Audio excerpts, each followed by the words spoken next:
Olá, espero te encontrar bem nesse dia. Seguiremos nossos estudos bíblicos refletindo hoje sobre 1 Reis, capítulo 21. E eu quero desafiar vocês a pensar sobre o seguinte tema: perigos da cobiça e da corrupção. Cobiça é um desejo desenfreado de possuir ou de conseguir alguma coisa, geralmente que já pertence a alguém. A cobiça ela pode ser um sinal de idolatria, ou seja, de um coração que está dividido entre Deus e outras coisas. A palavra corrupção, ela vem do latim e significa coração rompido. É o ato de se utilizar indevidamente de uma posição de influência para obter vantagens ou mesmo realizar alguma ação que é considerada ilegal de acordo com as leis vigentes. Bom, mas antes da gente continuar aqui refletindo sobre isso, quero te pedir que você se inscreva aqui no nosso canal, ativa aí o sininho. Assim você vai receber as notificações e pode nos ajudar a expandir a palavra de Deus. Então não se esqueça, deixa seu like, comenta, compartilha. Você faz isso rapidinho e nos ajuda demais a propagar o evangelho. Faça você parte disso. Voltando aqui ao nosso tema, perigos da cobiça e da corrupção. Então no capítulo 21 de 1 Reis, nós vamos ver bem claro aí a cobiça de Acabe e a corrupção de Jezabel. Quero incentivar que vocês leiam todo o capítulo e eu vou ler aqui um pequeno trecho introdutório para a gente discutir, então, ponto a ponto. A partir do versículo 4 diz assim: Então Acabe foi para casa, aborrecido e indignado, porque Nabote lhe dissera: Não te darei a herança dos meus pais. Deitou-se na cama, virou o rosto para a parede e recusou-se a comer. Sua mulher Jezabel entrou e lhe perguntou: Por que você está tão aborrecido? Por que não come? Ele respondeu-lhe: Porque eu disse a Nabote: Venda-me a sua vinha, ou se preferir, eu lhe darei outra vinha em lugar dessa. Mas ele disse: Não te darei minha vinha. Disse-lhe Jezabel, sua mulher: E é assim que você reage como rei de Israel? Levanta e come. Anime-se. Conseguirei para você a vinha de Nabote. Bom, nesse trecho nós já começamos a perceber o quê? A postura de Acabe e a postura de Jezabel. Então, é bem determinado aí os dois. Nós temos aí bem no início da história, falando então sobre a vinha. Era uma vinha que ficava ali bem do lado do palácio, de Acabe. E essa proximidade aí pode ter despertado aí o desejo, a cobiça do rei pela propriedade, e uma vez que ainda ia estender assim o seu domínio e a sua riqueza. Então a vinha tinha uma estratégia, uma posição estratégica para ele. E aí o rei então faz a proposta para Nabote, que é o proprietário da vinha, oferecendo algo justo ou outra vinha em troca. Mas Nabote tem princípios morais e legais, porque era uma herança. E como herança era algo inalienável, então ele não estava disposto a vender. E Acabe acha isso uma afronta, e é interessante que a expressão dele é de um grande descontentamento e tristeza. Então você tem ali um rei que é acostumado a ter todos os seus desejos atendidos na hora, se vê pela primeira vez frustrado por alguém que se recusa a ceder a sua vontade, Então aí, essa insatisfação vai ser o elemento assim que vai impulsionar a Jezabel intervir aí com seu plano. E aí, então, Acabe relata a Jezabel tudo o que aconteceu e a frustração de Acabe fica bem evidente quando ele menciona: não quis dar-me a sua vinha, destacando assim a sua atitude egoísta e sua falta de consideração pelos direitos e princípios de Nabote. Então, Jezabel começa a entrar em ação. Imediatamente ele percebe a aflição de Acabe e tenta satisfazer os desejos do seu marido, propondo aí um plano sinistro para tomar a vinha à força. Então Jezabel é retratada como essa figura maquiavélica que é disposta a usar seu poder e sua influência para alcançar seus objetivos e independe de consequência moral ou legal. Então a gente tem de um lado a ambição desmedida de Acabe, de outro essa astúcia e corrupção de Jezabel, e do outro a retidão de Nabote. Então Nabote responde a Jezabel afirmando a recusa de desistir da herança. Então ele respeita princípios legais da herança, demonstra sua integridade e a importância que ele atribui aos valores morais. Então nós temos aí bem contrastante as posturas dos personagens. Então, após essa recusa de Nabote, Acabe volta tão perturbado ali, extremamente triste, e isso fica muito evidente com ele falando que recusa a dar a vinha para ele. Então essa reação revela muito a visão da personalidade dele, né? Então, acaba que era um homem assim, petulante e mimado, né? Estava acostumado a ter sempre seus desejos atendidos, e a recusa de Nabote, então, desencadeou aí, né, uma reação de imaturidade emocional pela parte aí de Acabe. Jezabel percebeu esse estado emocional e começa a questionar em razão, né, da sua tristeza. Por que ele está tão triste por causa disso? Né? Então, esse momento aí marca, então, o planejamento aí de Jezabel para satisfazer Acabe. Ela monta, então, né, um plano, uma proposta totalmente sem escrúpulo, né, e com uma determinação, um objetivo, né, então ela visa aquilo e não importa, né, o que vai acontecer, as consequências disso, né. Então, ela faz algo que vai acusar Nabote, né, de blasfêmia perante os anciãos, né, e os nobres da cidade, e aí vai incitar a ira pública contra Nabote, que ia justificar, então, a sua execução, permitindo no final que Acabe tomasse a vinha, né? Então ela faz toda essa estratégia aí, né, contra ele. Então ela busca duas pessoas para testemunhar, né, testemunhas falsas de que Nabote realmente blasfemou contra Deus e contra o rei. Então essa acusação falsa vai servir de base aí para executar o Nabote, né? É importante notar que sem escrúpulo nenhum, né? Então ela não pensa em nada e ela usa a lei em seu benefício, distorce para alcançar o seu objetivo egoísta, né? Então as falsas testemunhas vão obedecer ao comando de Jezabel e vão testificar contra Nabote, né? Cumprindo aí o plano.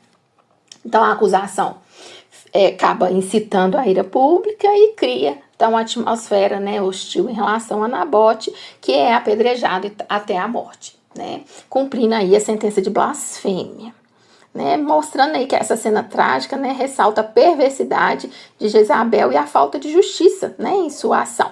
Aí ela o pessoal comunica, né, a Jezabel a morte de Nabote, e aí ela vai e avisa Acabe que agora ele podia ir lá tomar posse da vinha, né? Então Jezabel emerge como uma figura vil, implacável, né? Usa falsidade, corrupção, né? E até mesmo assassinato para alcançar o seu objetivo.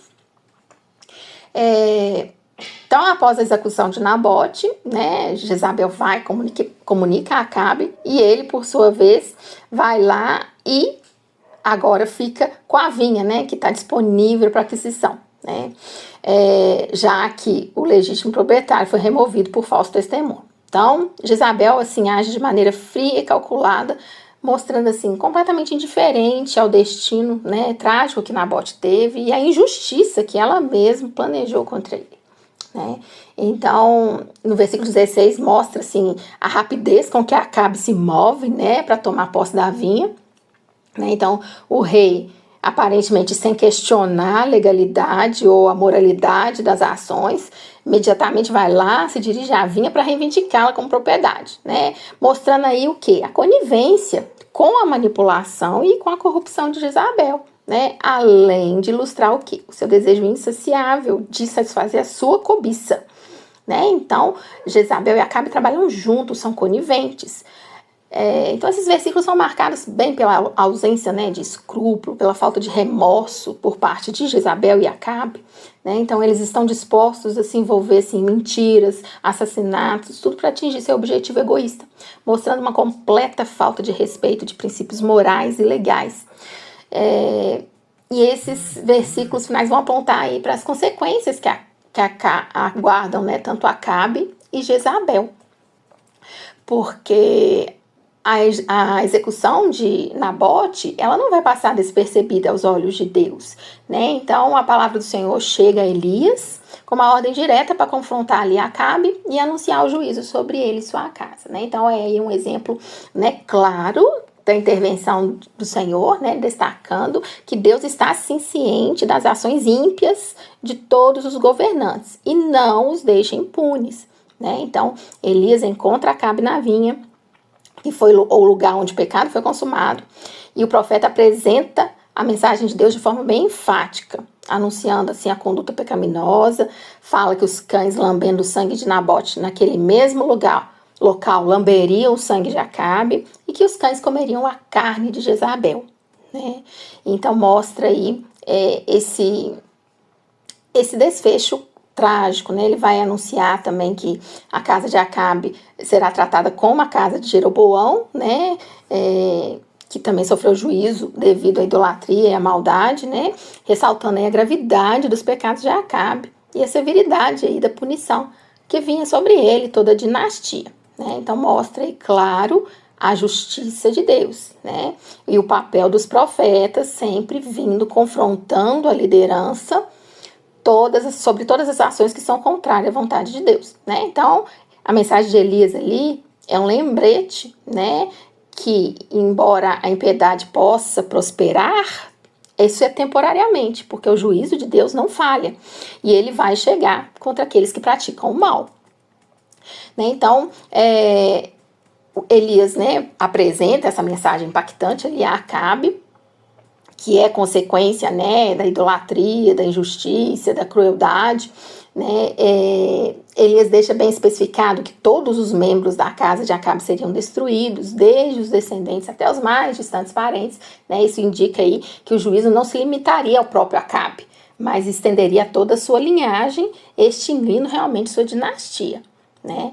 Então temos aí um juízo implacável, né? Então Acabe havia se entregado à idolatria e provocado o Senhor a ira de forma intensa, né? A sua idolatria incluía adoração de ídolos, né? Deus Baal, prática de rituais abomináveis, né? Tudo que desafiava a autoridade de Deus, né? E aí ele fala sobre a questão dos cães lambendo o sangue de Acabe, né? Que é uma triste alusão ali ao local onde Nabote foi, né? Então injustamente morto. O pronunciamento de Elias deixa bem enfatizado, né, que Acabe provocou a ira do Senhor de uma maneira excepcional, mais do que todos os outros reis, né, anteriores, mostrando a gravidade dos pecados, né, e a magnitude que veio o juízo sobre ele, né. Então, Elias lembra a Acabe de que ele se vendeu ao mal, né, e provocou a ira do Senhor, né. Ele fala sobre a depravação, né, a extensão da idolatria e injustiça, né, e em contrapartida realça também a justiça de Deus, né, que não deixa impune aqueles que se afastam de seus caminhos. No versículo 26, quando Elias vai concluindo a sua mensagem, Acabe acaba se humilhando perante o Senhor em resposta a essa profecia.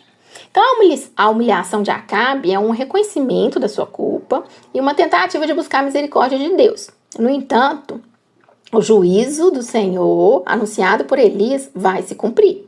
Embora a humilhação de Acabe atenuou aí as consequências na sua própria vida, né? Então, esses versículos enfatizam também a importância da humildade, do arrependimento diante do Senhor. Embora Acabe tenha sido um dos reis mais ímpios de Israel, ele reconheceu sua culpa perante o Senhor, demonstrando aí um traço de humildade, né, nos seus momentos finais.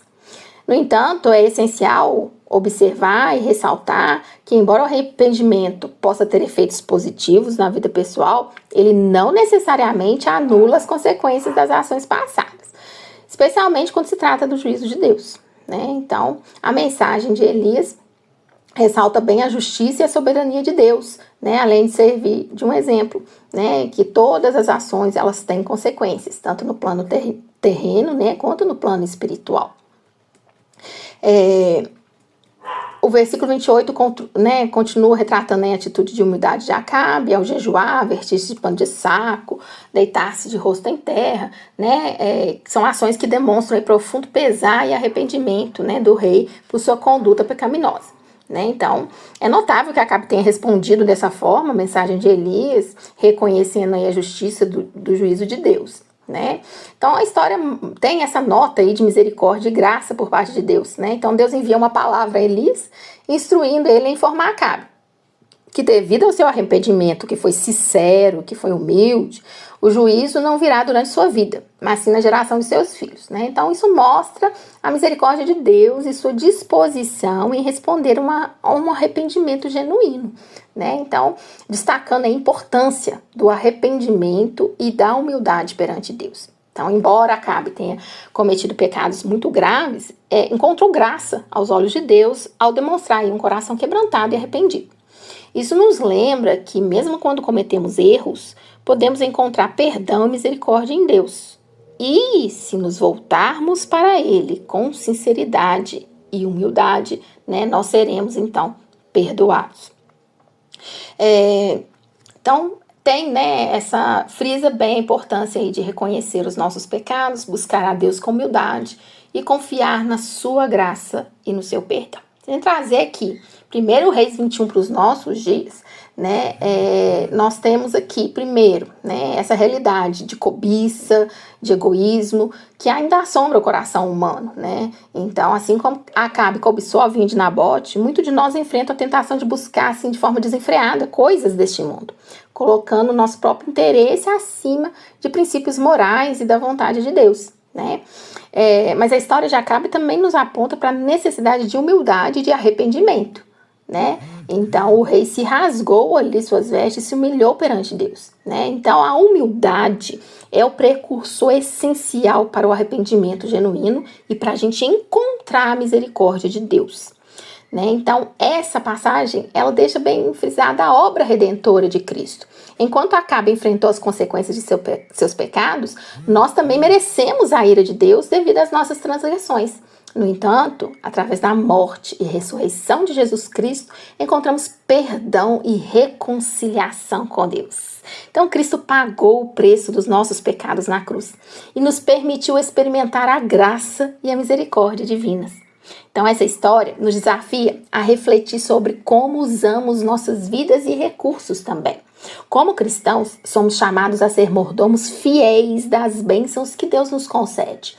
Devemos viver com integridade, justiça e generosidade, seguindo sempre o exemplo de Cristo em nossa conduta, né? Então, se a gente for resumir 1 Reis 21, embora, né, sejamos propensos ao pecado, à cobiça, através de Cristo podemos encontrar perdão, misericórdia e capacidade de viver uma vida transformada pelo Evangelho.